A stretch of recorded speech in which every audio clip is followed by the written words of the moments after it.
Lección número 1 para el 7 de julio del 2012. El Evangelio llega a Tesalónica. En este trimestre vamos a revisar las cartas de primera y segunda de Tesalonicenses.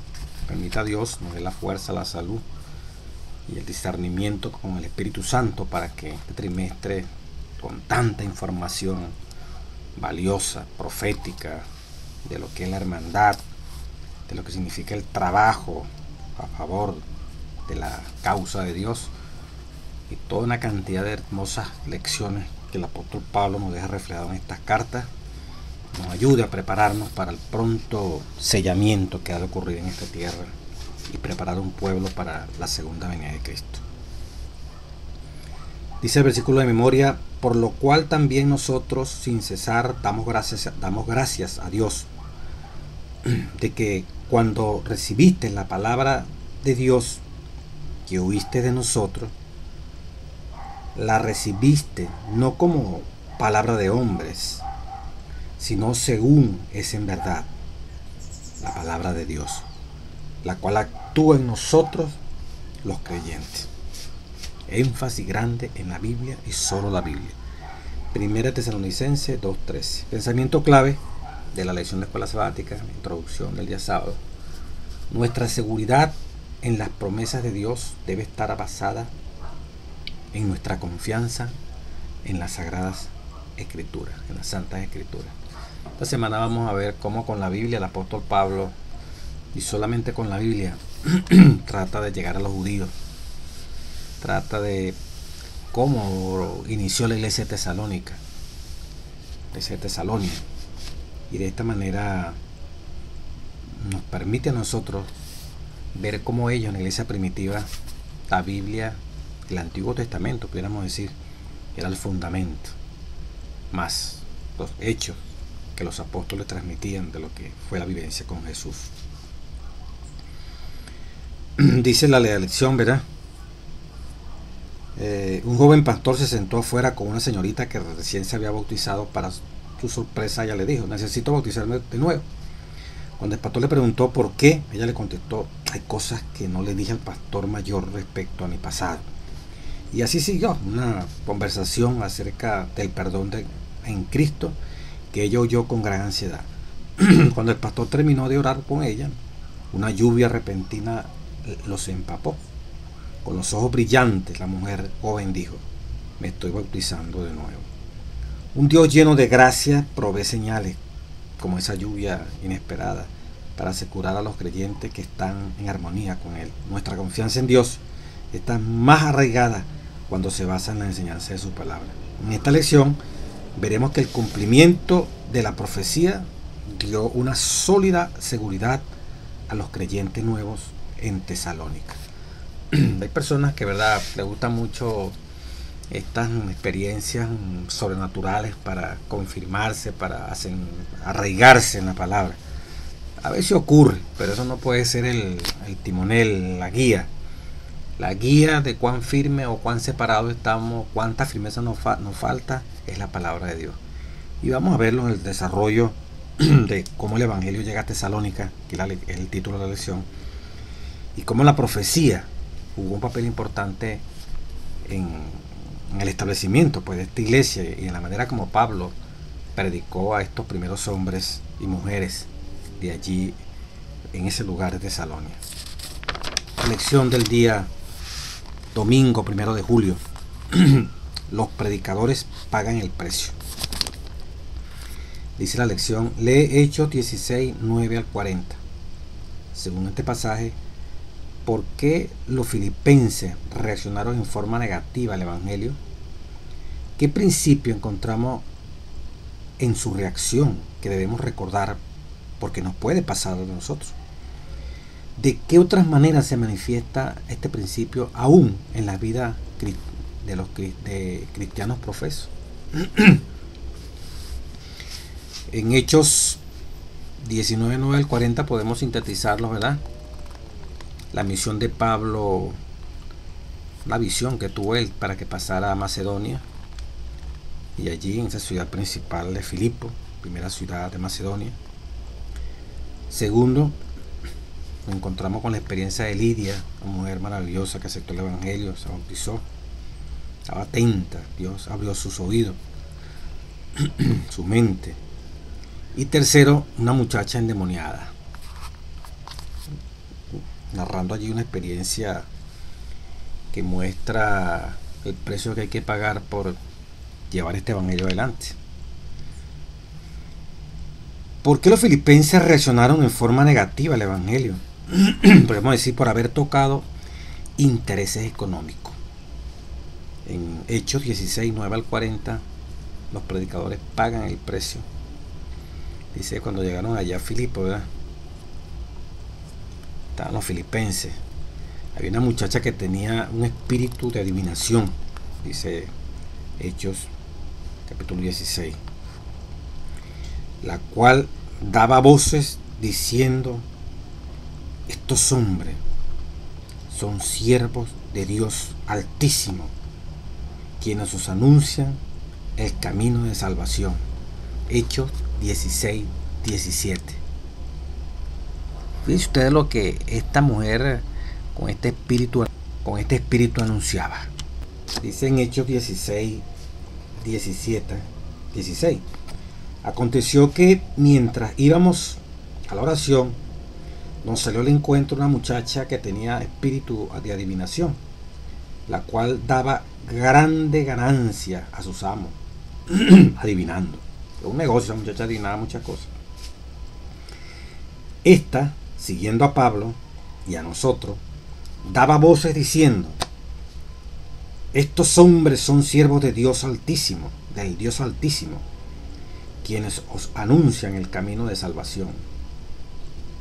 Y esto lo hacía por muchos días, mas desagradando a Pablo, este se volvió y dijo al espíritu: te mando en el nombre de Jesucristo que salgas de ella.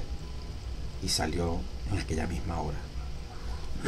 Pero viendo sus amos, parece que los amos en el versículo 16 dice: la cual daba gran ganancia a sus amos, con ese espíritu de adivinación que tenía, era un negocio tremendo.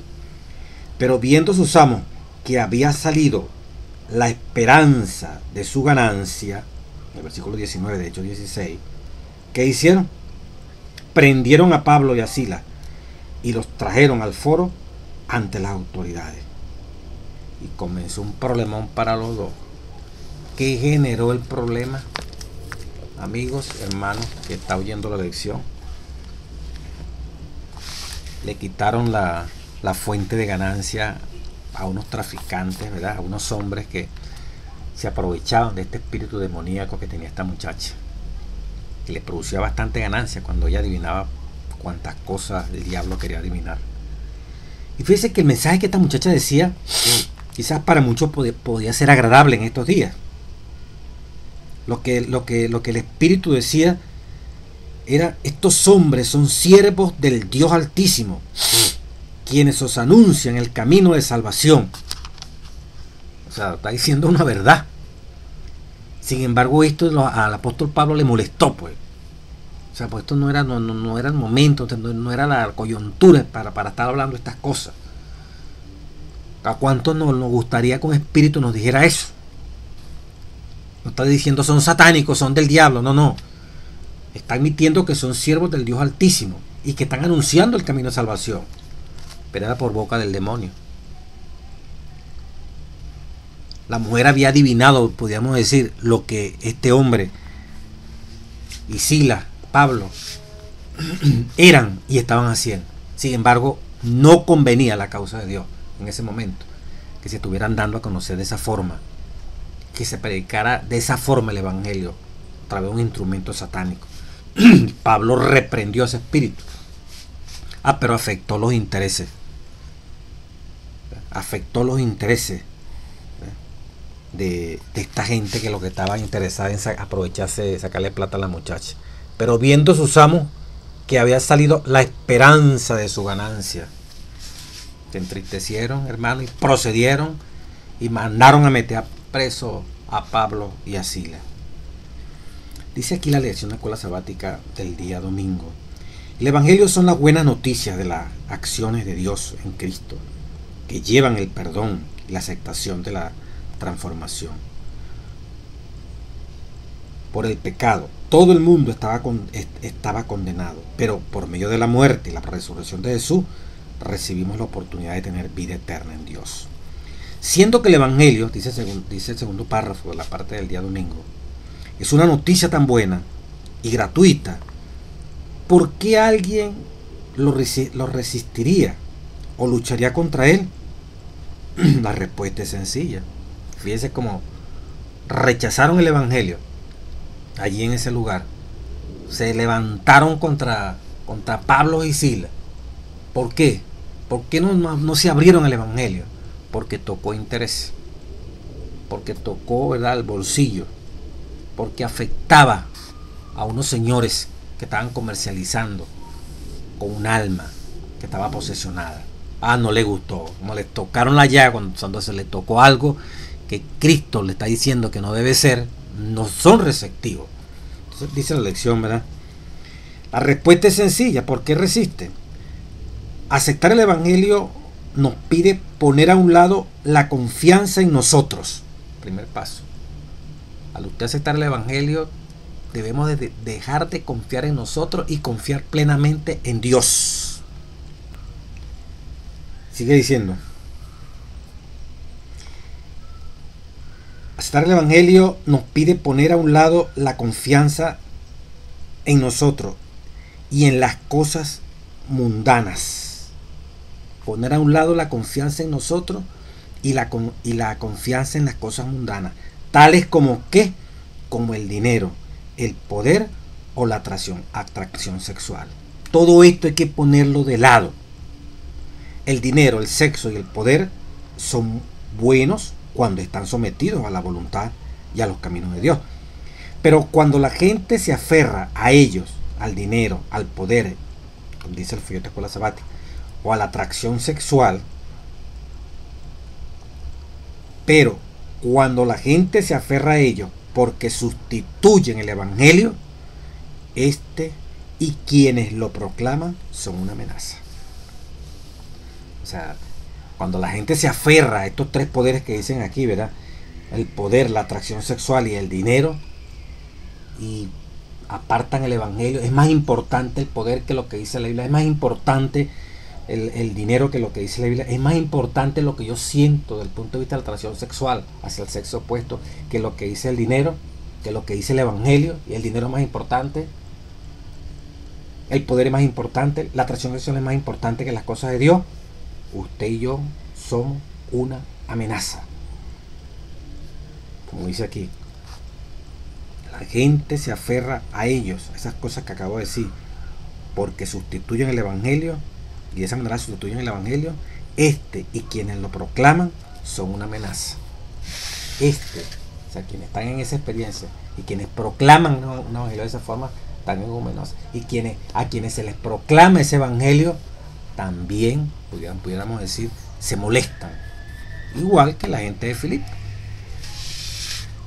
En 1 Tesalonicenses 2:1-2, Pablo y Silas entraron en Tesalónica con dolores. Sus cuerpos estaban heridos por los azotes y la prisión que sufrieron en Filipos por haber afectado a esta muchacha cuando le sacó el demonio, y los amos se molestaron porque ese evangelio atentaba contra el bolsillo. Pero las señales del gran poder de Dios animaban sus corazones. Entraron a la sinagoga de Tesalónica a pesar de su dolor y hablaron otra vez acerca del Maestro. Podemos decir también, dice el Espíritu Profecía, ¿verdad? Hay tres cosas por las cuales el pueblo de Dios se separa de ese Dios Redentor. Vamos a leerla. En el libro de Joya los Testimonios, tomo 3, debe trabajarse con celo, es el título del capítulo. Dice, el enemigo ha dispuesto, página 306, el enemigo ha dispuesto las cosas de manera que favorezcan sus planes. Negocios, deportes, modas, dice el Espíritu Santo. He aquí las cosas que ocupan las mentes de hombres y mujeres. Tres cosas. El enemigo ha dispuesto las cosas de manera que favorezcan a sus planes. Negocio, deporte y moda, he aquí las cosas que ocupan la mente de hombres y mujeres. El juicio es falseado por las diversiones y por la lectura frívola. Una larga procesión sigue por el camino ancho que lleva a la ruina eterna. Esto quiere decir, hermano, que así como estos tres factores que decía el folleto y esto sumado a lo que dice el Espíritu Profecía, tenemos que tener cuidado, porque estas cosas nos separan, nos ocupan la mente y desplazan la palabra bendita de nuestro Dios.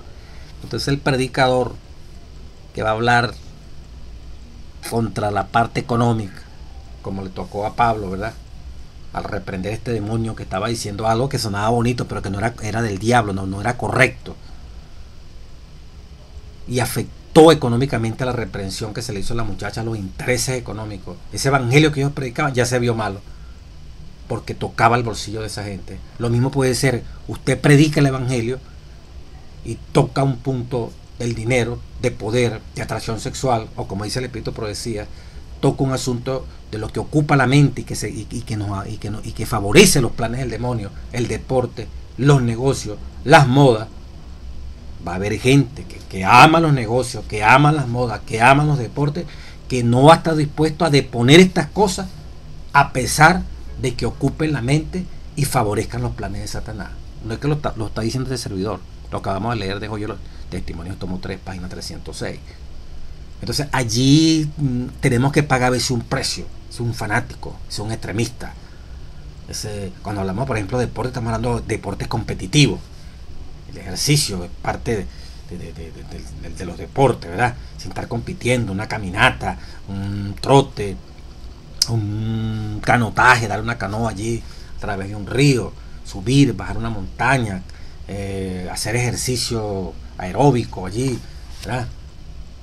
Todo eso es bueno, pero ya cuando comenzamos a compararnos y a competir unos con otros, ya la cosa no es buena. Pero cuando se predica de esto, cuando se predica de las modas, ¿verdad?, cuando se predica de los negocios, cuán fácil es caer entrampado a la mentira o a engañar, entonces alguien se puede molestar y ya nos convertimos en enemigos de esa persona. La persona ya nos odia, la persona busca la manera, igual como hicieron con Pablo, no tendrá el poder para mandarnos a meter presos, pero comienza a calumniarnos, a decir cosas que no son.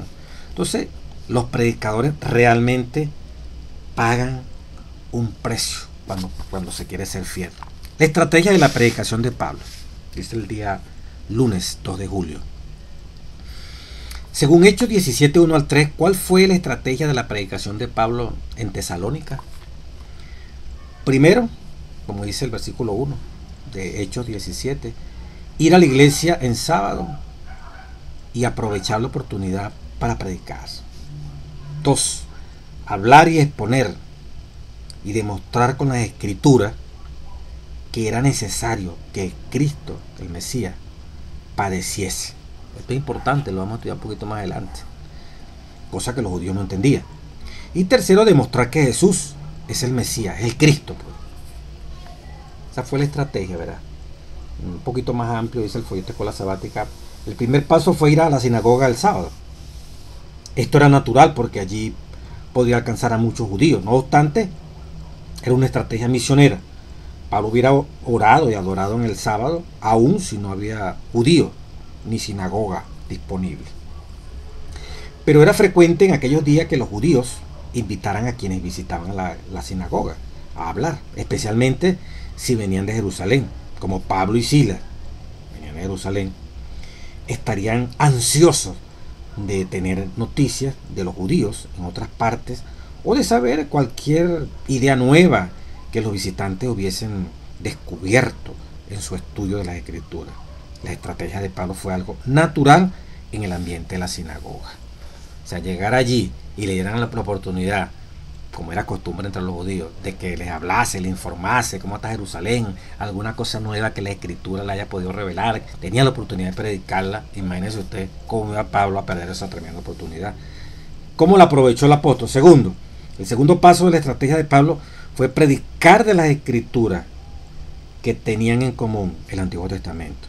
Comenzaba con un tema de gran interés para los judíos de ese tiempo, el Mesías.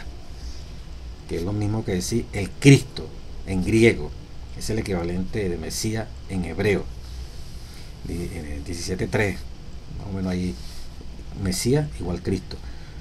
Con el Antiguo Testamento, Pablo demostraba que el Mesías primero tenía que sufrir antes que pudiera tener la gloria que era familiar para los judíos. Es decir, la misión gloriosa del Mesías era solo una parte del cuadro.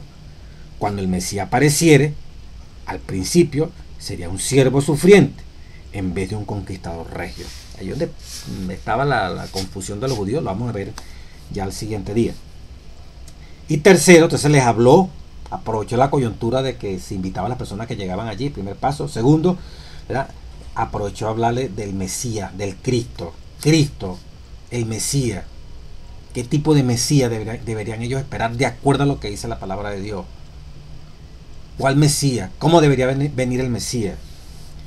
Tercero, habiendo planteado un cuadro nuevo del Mesías, Pablo seguía contando la historia de Jesús, explicando cómo la vida de Jesús seguía el modelo de la profecía bíblica que acababa de compartir. Pablo usó la misma estrategia que Jesús usó con los discípulos después de la resurrección. Es interesante, ¿verdad? Jesús también, en el camino de Emmaús, los discípulos no entendían que el Cristo, el Mesías, primero tenía que padecer. Y Jesús les dice en Lucas 24, 25, 27 y 44 y 46: oh insensatos y tardos de corazón para creer todo lo que los profetas han dicho. Jesús pregunta en Lucas: ¿no era necesario que el Cristo padeciera?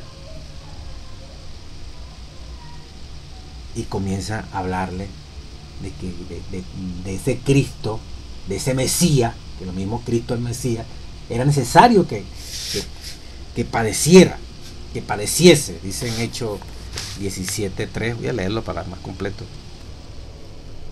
Dice: pasando por Anfípolis y Apolonia, llegaron a Tesalónica, donde había una sinagoga de los judíos, y Pablo, como acostumbraba, fue a ellos, y por 3 días de reposo discutió con ellos. 3 semanas, ¿verdad? Estuvo allí en esas, declarando y exponiendo por medio de las escrituras, miren lo que declaraban por medio de la escritura, que era necesario que el Cristo padeciese y resucitase de los muertos, y que Jesús, a quien yo os anuncio, decía él, es el Cristo. O sea, Cristo es el Mesías, el que ustedes están esperando. Sí, es verdad, viene un Mesías, este es el Mesías, pero es necesario que éste padezca, que éste sufra penalidades. Muy parecido, como también ya lo leíamos ahorita, ¿verdad?, el Evangelio de San Lucas, el capítulo 24. Mira el método que utilizó también Jesucristo en Lucas 24, 25. Entonces le dijo: oh insensatos y tardos de corazón para creer todo lo que los profetas han dicho. ¿No era necesario que el Cristo padeciera estas cosas y que entrara en su gloria? Primero padecer y luego entrar en la gloria. Lo vamos a ver en el próximo día que viene.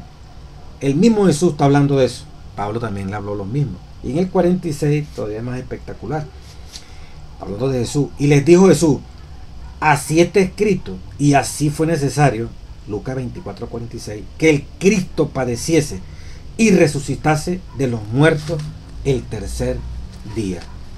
Y ya lo leímos ahorita, ¿verdad? En Hechos de los Apóstoles usted encuentra casi lo mismo, declarando el apóstol Pablo y exponiendo por medio de las escrituras, Hechos 17.3, que era necesario que el Cristo padeciese y resucitase de los muertos. Igualito el método que utilizó Jesús para abrir, para que ellos entendieran, los judíos, que el Mesías que estaban esperando, ese era. Pero lo que los judíos no entendían es que el Mesías que ellos estaban esperando tuviese que padecer. Ya vamos a ver ahorita por qué pensaban así. Era difícil para ellos comprender que el Mesías tan anhelado y esperado, que en algunos versículos del Antiguo Testamento lo presentaban como un rey glorioso, portentoso, libertador, que venía a abrogar todos los reinos y definitivamente convertir a Israel como cabeza del mundo, establecer un reino que nunca jamás se corrompería. Ese Mesías era la idea que ellos tenían aquí en la cabeza. Se les había olvidado los otros pasajes de la Biblia que hablaban de un Mesías que el Mesías es Cristo, recuerde. Y por eso Pablo lo dice, el Mesías es Cristo, Cristo es el Mesías. Y Cristo le dijo, acuérdense que Cristo tenía que padecer, el Mesías tenía que padecer. Ese concepto del Mesías que padece, para ellos se había borrado de la cabeza. Por eso hasta hoy siguen esperando un Mesías glorioso que venga por segunda vez a esta tierra.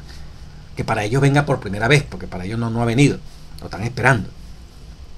Entonces es interesante, ¿verdad?, que el apóstol Pablo en este aspecto aprovechó para presentarle que el Mesías del Antiguo Testamento que ellos estaban esperando tenía dos fases. Tenía que venir como sufriente para luego venir como glorificado, como era la esperanza que ellos tenían, bueno, ahí 100% en la cabeza. Cristo utilizó la misma estrategia. En el camino en Maús, aquellos discípulos que estaban trastornados, sufriendo, porque mira que lo que pasó, mataron a un ser tan bueno de aquí, que para allá, y Jesús lo estaba oyendo, Jesús iba con ellos, y no reconocían que Jesús estaba con ellos. Imagínate la condición.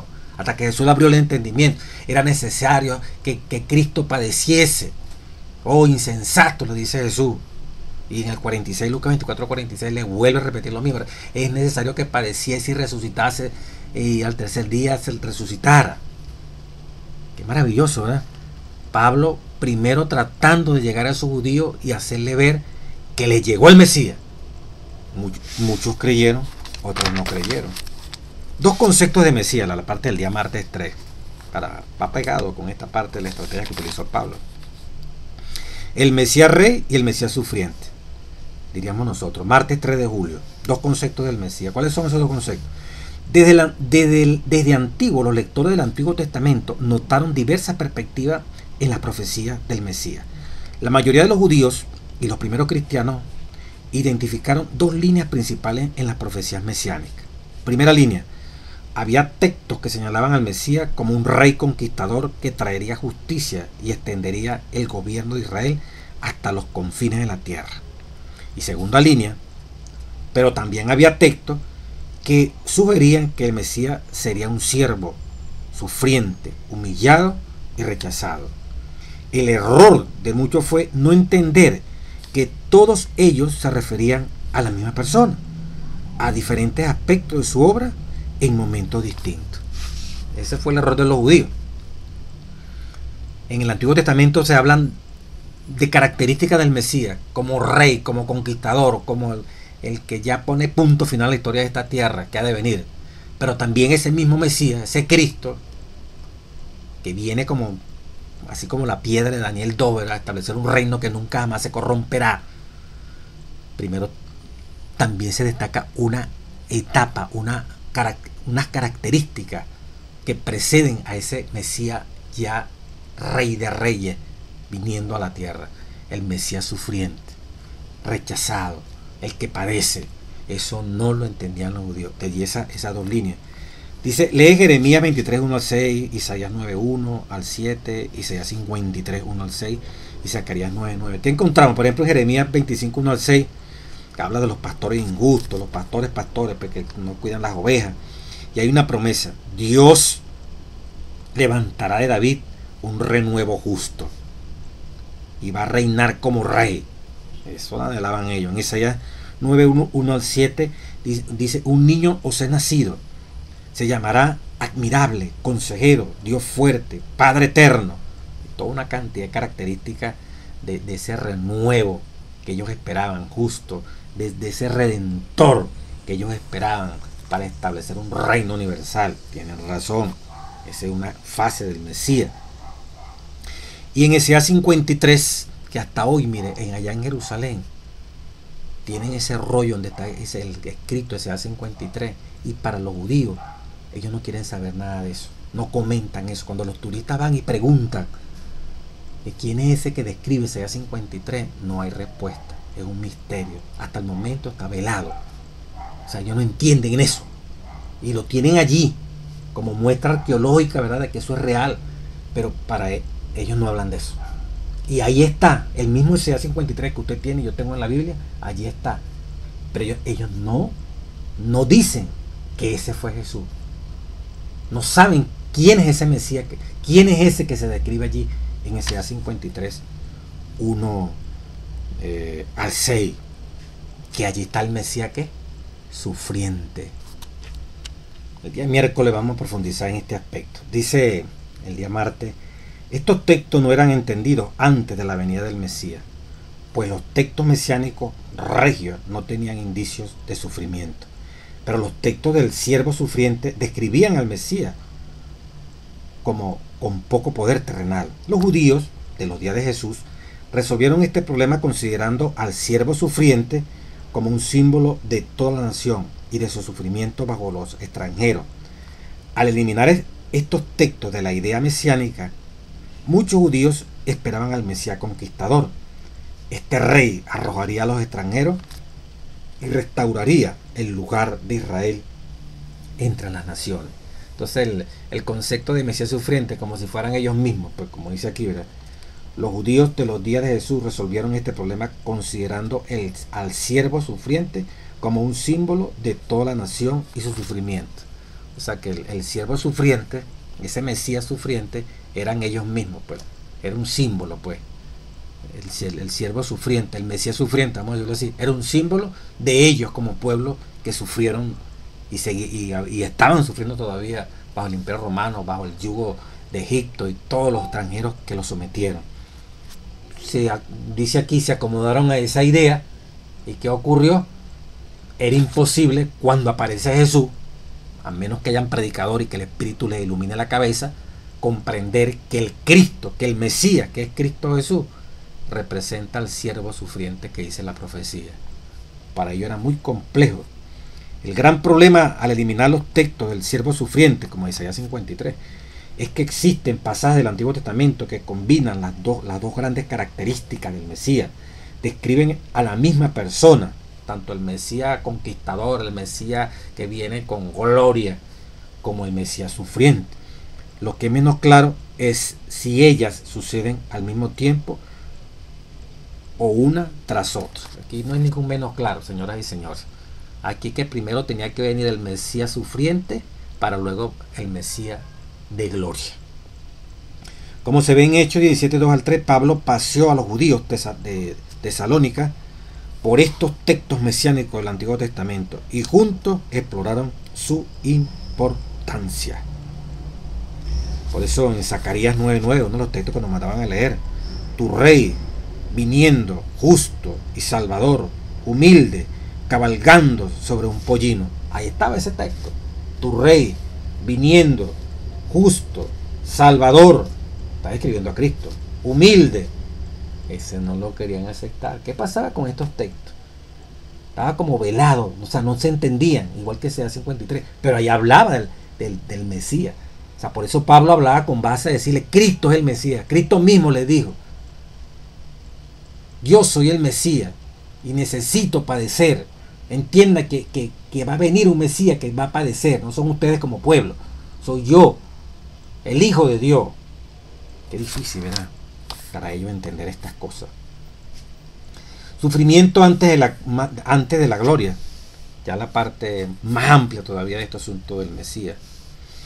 Jesús, al igual que Pablo, estudió el Antiguo Testamento y llegó a la conclusión de que tenía que sufrir el Cristo, el Mesías, estas cosas antes de entrar en su gloria. Lucas 24:26. En Hechos 17:3 aparece la misma expresión. Era necesario.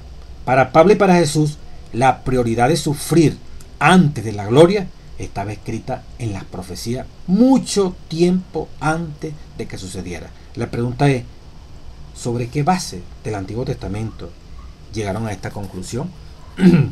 Nosotros, con los textos que leímos ahorita del folleto, llegamos a esa conclusión. Tal vez notaron que la mayoría de los personajes importantes del Antiguo Testamento tuvieron un largo periodo de sufrimiento antes de entrar en el periodo glorioso de su vida. Entonces aquí suponen pues que bueno, que así como José pasó 13 años en prisión antes de ascender al cargo de primer ministro de Egipto, Moisés pasó 40 años, ese sería como el sufrimiento, igual que José pasó 40 años con las ovejas en el desierto antes de ser poderoso líder del Éxodo. Antes de la gloria viene el sufrimiento. David pasó muchos años como fugitivo, algunos de ellos en el extranjero, antes de ser elevado al reino. Daniel fue un prisionero de guerra y aún fue condenado a muerte antes de ser el primer ministro de Babilonia. Fíjate que el punto común es, primero hay sufrimiento y luego hay gloria, ¿verdad? Entonces llegaron a pensar que para sacar esa conclusión, igual como todos estos grandes personajes de la Biblia, como dice aquí, que la mayoría de los personajes importantes del Antiguo Testamento tuvieron un largo periodo de sufrimiento antes de entrar en el periodo glorioso de su vida. Y ¿quién más personaje importante, relevante de toda la Biblia como Jesucristo? Igual que todos los que le precedieron de esos personajes importantes, primero hubo una humillación, hubo un sufrimiento y después la gloria. El clima de esta convicción se encuentra en el texto del Antiguo Testamento más citado en el Nuevo Testamento, Isaías 53. El siervo sufriente de Isaías sería despreciado, rechazado y lleno de dolores, Isaías 53, 2 al 4. Como un cordero en el santuario fue degollado por causa de nuestros pecados, Isaías 55, 5 al 7. De acuerdo con la voluntad de Dios, versículo 8 al 10 de Isaías 53. Pero verá el fruto de la aflicción de su alma y quedará satisfecho, versículo 11 de Isaías 53. Justificaría a muchos y recibiría una gran herencia, versículo 12 de Isaías 53. Permítame un comentario aquí. De acuerdo con la voluntad de Dios, ¿verdad?,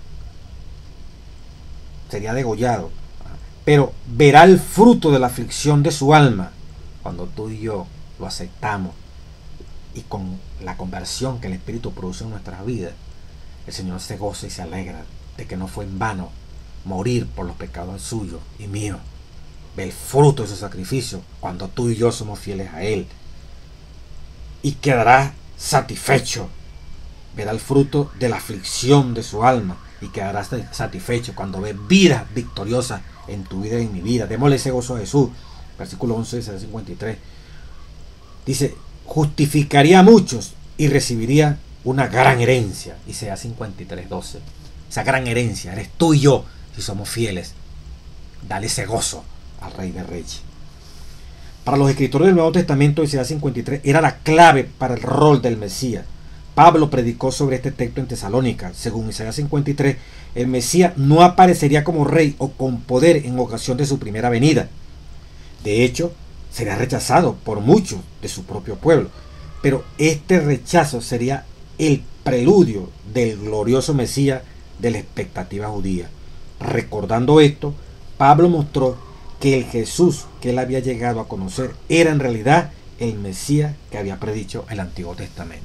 El Mesías sufrido, que primero tenía que ser así para luego ser el Mesías conquistador y Rey de Reyes que había de venir por segunda vez a esta tierra. La primera venida como sufriente y la segunda venida como Rey de Reyes, Señor de Señores, tomando la autoridad sobre esta tierra, salvando, recogiendo el fruto de su sacrificio, que no es inútil.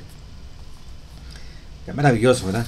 La manera como en esta primera parte, el primer evangelio, pudiéramos decir, las predicaciones iniciales para fundar la iglesia tesalónica comenzaron hacia ese pueblo judío, hacia esa iglesia que comenzaba a formarse. Todavía no era iglesia, pero que allí te estaban echando la simiente, ¿verdad? Cristo vino a lo suyo. Pablo llegó a esos judíos, a esas ovejas extraviadas de Israel, que estaban con el concepto del judío, del Mesías rey, del Mesías que iba a poner a Israel como cabeza de todo el mundo.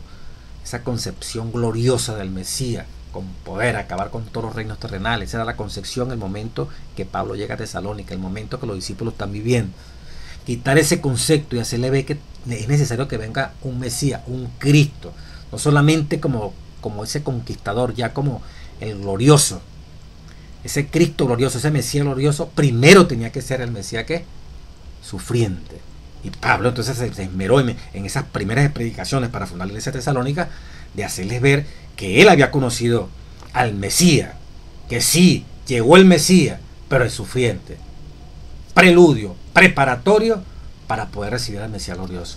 El sufriente primero nos tenía que beneficiar a nosotros a través de la muerte en la cruz, para poder llevarnos también al reino de los cielos. Sí, los judíos querían ver al Rey glorioso, querían ver al Mesías glorioso, pero primero tenían que aceptar al Mesías sufriente para poder ser perdonado y limpiado de todos sus pecados. Ver al glorioso sin aceptar al sufriente es perdernos, porque ¿cómo lo podemos ver si estamos en pecado?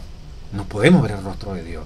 era necesario que primero aceptásemos para perdón de los pecados al Mesías sufriente, para poder ver al Mesías triunfante, cuando muy pronto ha de venir por ti, por mí, y Cristo se haya satisfecho y contento de que su muerte no fue en vano, su sacrificio no fue en vano. Tu vida y mi vida demuestra que no fue en vano. Y esa herencia que viene a recoger de todas las naciones, de todas, desde Adán hasta el final que se salve, eso va a ser el fruto de ese gran amor y sacrificio que muchos aceptaron para glorificar el nombre nuestro Dios y para nuestro propio beneficio. Nace una iglesia, dice el día jueves. En Hechos 17, 1 al 4 y 12, ¿qué clase de personas formaron la iglesia? La fundación, la iglesia tesalónica que nace allí. Primero los judíos, con ese mensaje. Dice que griegos piadosos y mujeres nobles, según los versículos del 1 al 4, el versículo 12, el capítulo 17 de Hechos de los Apóstoles. La estrategia de Pablo era al judío primeramente y también al griego. Romanos 1:16. Durante su ministerio los judíos recibieron la primera oportunidad de escuchar y aceptar el evangelio. Y por eso muchos judíos aceptaron a Jesús como el Mesías, como el Cristo.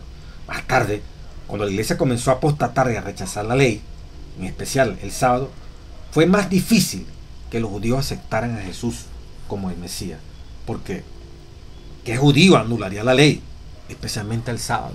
Ya cuando la iglesia apóstata, la iglesia ya cuando pasa a la etapa de Pérgamo, de cristiana, apostólica, católica en el sentido universal, adopta el apellido romana. Cuando Constantino entonces se mete en los asuntos de la iglesia, y entonces prácticamente el sábado es quitado y más bien se ve como un estigma, como una marca diabólica, absurda, el hecho de que se guarde sábado y el hecho que se hable de judío. Entonces el judío es anatema. Entonces muchos menos podían aceptar en ese momento histórico que quienes proclamaban a Cristo pudieran representar a ese Cristo mesiánico, o a entender el Cristo mesiánico de esa iglesia que rechazaba los mandamientos, incluyendo el sábado, ¿no? O sea, era más difícil para ellos eso. Se cree que los griegos piadosos de Hechos 17:4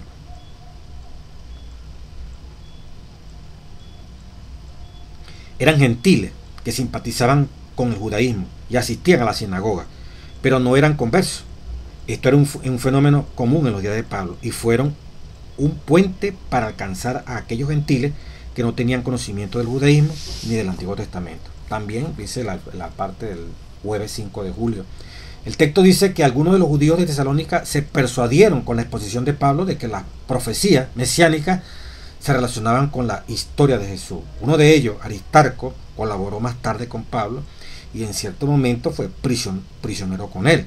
Otro de ellos, Jasón, era más bien rico, recibió a la iglesia en su casa cuando ya no fueron bienvenidos en la sinagoga. También ayudó con la fianza para evitar el arresto de Pablo. O sea, tipos comprometidos con la causa. Eran judíos, pero aceptaron, cambiaron la idea. No. El Mesías que estamos esperando primero tiene que ser el sufriente. Y ese era Cristo. Para poder entonces creer en el otro Mesías glorioso. El carácter judío y relativamente rico de la iglesia original de Tesalónica se enfatiza en Hechos 17:12. Pues se afirma que griegos de distinción y también llegaron a ser creyentes.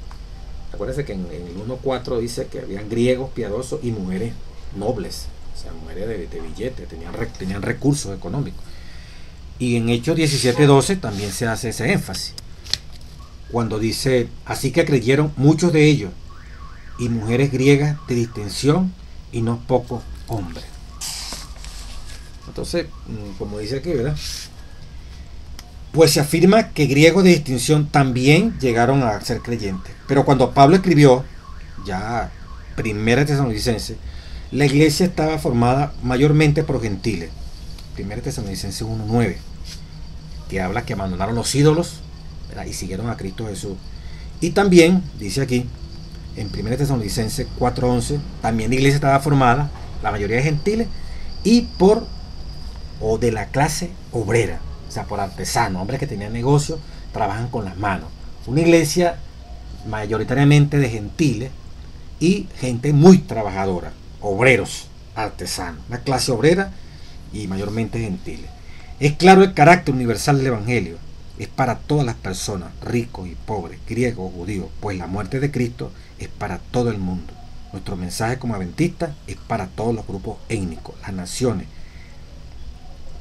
las castas o las situaciones económicas. Como dice Apocalipsis 14:6, 14:6. Debemos recordar siempre este mandato para no aislarnos, ni centrarnos en nuestros mismos, o en nosotros mismos, pues, o estar más interesados en sostener lo que tenemos en vez de alcanzar a otros, más allá de los límites cómodos que tal vez inconscientemente nos hemos fijado, dice la parte final del 5 de julio. Y en el día viernes hay una reflexión bonita, ¿verdad? De hecho, los apóstoles, dice aquí la página 314, dice: al predicar a los tesalonicenses, Pablo invocó las profecías del Antiguo Testamento concerniente al Mesías. Mediante el inspirado testimonio de Moisés y los profetas, probada claramente la identidad de Jesús de Nazaret como el Mesías, Hechos los Apóstoles 182, ver texto de Patriarcas y Profetas 183, 187. Otra cita: en la proclamación final del Evangelio, cuando se haga una obra especial en favor de los grupos que hasta entonces no han sido atendidos, es lo que dice la profecía aquí, Dios espera que sus mensajeros se interesen particularmente en el pueblo judío, allá el que está en el Medio Oriente, que se haya esparcido por todas partes de la tierra. Cuando digo Medio Oriente me refiero al judío de nacionalidad, el de sangre, que tiene sus raíces allí en el Medio Oriente, pero que está esparcido por todas partes, como dice aquí la lección. No el judío espiritual, porque a veces no se confunde. Ahorita la iglesia todos somos judíos espiritualmente, pero aquí está hablando del judío que nació allá y que se ha esparcido por todo el mundo. Dios espera que sus mensajeros se interesen particularmente en el pueblo judío que se haya esparcido por todas partes de la tierra. Cuando vean al Cristo delineado en las páginas de las Escrituras del Antiguo Testamento, como lo hizo Pablo, ¿verdad?, predicado de esa manera y con lo que el Espíritu Santo ponga para fortalecer esa manera de demostrar el Mesías sufrido y el Mesías glorioso, y perciban cuán claramente explica el Nuevo Testamento al antiguo, se despertarán sus facultades adormecidas y reconocerán a Cristo como el Salvador del mundo. Muchos recibirán por la fe a Cristo como su Redentor. Hechos de los Apóstoles 314. Entonces me hace recordar Zacarías 9:9, que leamos ahora, donde dice: tu rey viniendo, justo y salvador, humilde, cabalgando sobre un pollino. Eso lo hizo Jesús. Cuando Dios permita a este pueblo judío que ese rollo que está allá en Jerusalén, que lo tienen como una especie de un museo, una antigüedad arqueológica, hoy no entienden, Dios va a permitir que eso se entienda. Por algo te oculta en este momento. Ese Zacarías 9:9, ese Isaías 53 que acabo de comentar.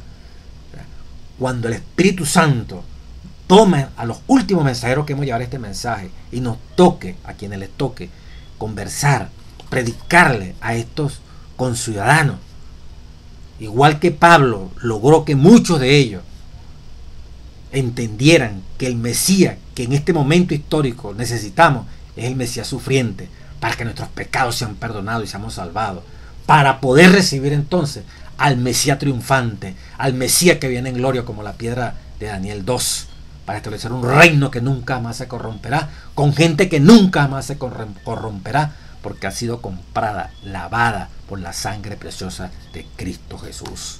Hay esta promesa para este pueblo judío. Así que, hermano, así comenzó la experiencia en Tesalónica. Así se fundó esta iglesia. Así pagaron precio estos predicadores para fundar una iglesia que con la ayuda del Espíritu Santo, ¿verdad?, iba a crecer en gloria.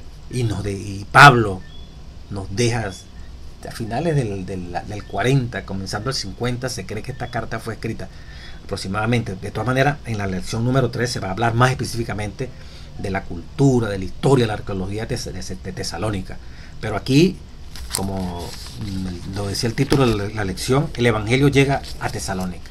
Ya vemos entonces cómo estas lecciones van a ser bien buenas, ¿verdad?, como siempre, cómo se paga un precio por la predicación, cómo Pablo, la estrategia de Pablo para predicar ese Evangelio allí en Tesalónica, el punto común es el Mesías, aceptar el Mesías sufrido. Ese era el problema de los judíos. Se habla el día de eso, el día lunes, el día martes, los dos Mesías, el sufrimiento antes que la gloria. Ellos tenían que aceptar primero el Mesías sufriente para luego aceptar el Mesías glorioso.